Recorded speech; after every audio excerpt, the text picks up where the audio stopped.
നമസ്കാരം. സമയത്തിലേക്ക് സ്വാഗതം. യുഎഇയിൽ ജോലി ചെയ്യുന്ന പ്രവാസികളെയും തൊഴിലുടമകളെയും ഒരുപോലെ ബാധിക്കുന്ന പ്രധാനപ്പെട്ട ഒരു വിഷയമാണ് ഇന്ന് നമ്മൾ ചർച്ച ചെയ്യുന്നത്. കമ്പനികളിൽ പലപ്പോഴും റീസ്ട്രക്ചറിംഗ് നടക്കാറുണ്ട്.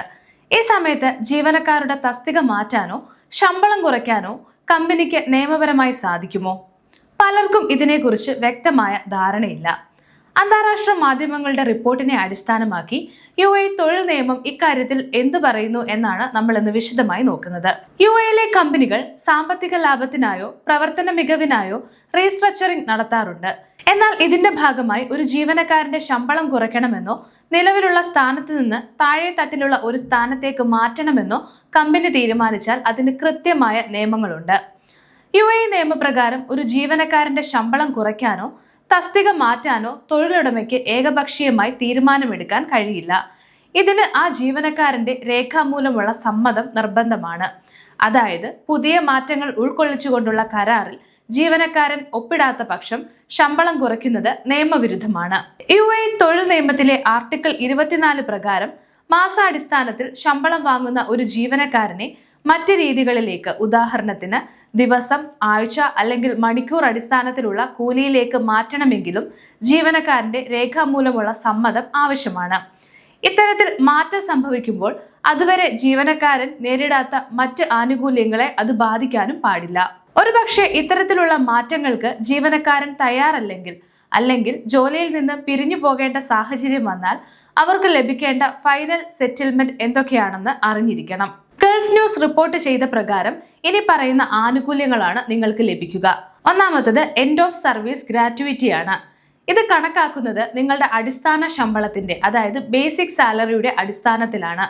ആദ്യത്തെ 5 വർഷത്തെ സേവനത്തിന് ഓരോ വർഷവും 21 ദിവസത്തെ ശമ്പളത്തിന് തുല്യമായ തുക ലഭിക്കും.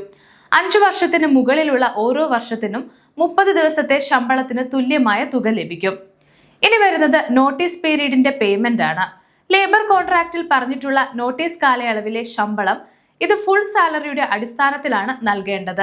അവധി ആനുകൂല്യം ഉപയോഗിക്കാത്ത വാർഷിക അവധികൾ ഉണ്ടെങ്കിൽ അതിന്റെ പണം അടിസ്ഥാന ശമ്പളത്തിന്റെ അടിസ്ഥാനത്തിൽ ജീവനക്കാരന് ലഭിക്കും. ഇനിയുള്ളത് കുടിശ്ശികയുള്ള ശമ്പളമാണ്. നിങ്ങൾക്ക് ശമ്പള കുടിശ്ശിക ഉണ്ടെങ്കിൽ അല്ലെങ്കിൽ ലഭിക്കാനുള്ള ശമ്പളത്തിന്റെ ബാക്കി ഭാഗം കമ്പനികൾ പൂർണ്ണമായും നൽകണം. ഇനി വരുന്നത് വിമാന ടിക്കറ്റുകളാണ്. കമ്പനിയാണ് ജീവനക്കാരനെ പിടിച്ചുവിടുന്നതെങ്കിൽ അല്ലെങ്കിൽ നിങ്ങളുടെ കരാറിൽ പറഞ്ഞിട്ടുണ്ടെങ്കിൽ നാട്ടിലേക്ക് മടങ്ങാനുള്ള ടിക്കറ്റ് നൽകാൻ കമ്പനി ബാധ്യസ്ഥരാണ്. എന്നാൽ ജീവനക്കാരൻ രാജിവെക്കുകയാണെങ്കിൽ ഇത് ബാധകമല്ല. അടുത്തത് മറ്റ് ആനുകൂല്യങ്ങളാണ്. ഓവർ ടൈം, കമ്മീഷൻ അല്ലെങ്കിൽ ബോണസ് എന്നിവ കരാറിൽ പറഞ്ഞിട്ടുണ്ടെങ്കിൽ അതും സെറ്റിൽമെന്റിൽ ഉൾപ്പെടുത്തണം. കമ്പനികൾക്ക് റീസ്ട്രക്ചറിംഗ് നടത്താം, പക്ഷേ അത് ജീവനക്കാരന്റെ നിയമപരമായ അവകാശങ്ങളെ ലംഘിച്ചുകൊണ്ടാകരുത്. ശമ്പളം കുറയ്ക്കുന്നതിനോ തസ്തിക മാറ്റുന്നതിനോ നിങ്ങളുടെ സമ്മതമില്ലാതെ കമ്പനിക്ക് സാധിക്കില്ല. ഏതൊരു മാറ്റവും രേഖാമൂലം ആയിരിക്കണമെന്നത് ഓർക്കുക. യുഎഇയിലെ തൊഴിൽ നിയമങ്ങളെക്കുറിച്ച് കൂടുതൽ വ്യക്തത വരുത്താൻ ഈ വീഡിയോ നിങ്ങളെ സഹായിച്ചു എന്ന് കരുതുന്നു. നിങ്ങളുടെ ജോലി സ്ഥലത്ത് ഇത്തരം വെല്ലുവിളികൾ നേരിടുന്നുണ്ടെങ്കിൽ നിയമവിദഗ്ധരുടെയോ മാനവ വിഭവശേഷി വകുപ്പിന്റെയോ സഹായം തേടാവുന്നതാണ്. ഇന്നത്തെ വീഡിയോ ഉപകാരപ്രദമായി എന്ന് തോന്നുന്നു. മറ്റൊരു വീഡിയോയുമായി വീണ്ടും കാണാം.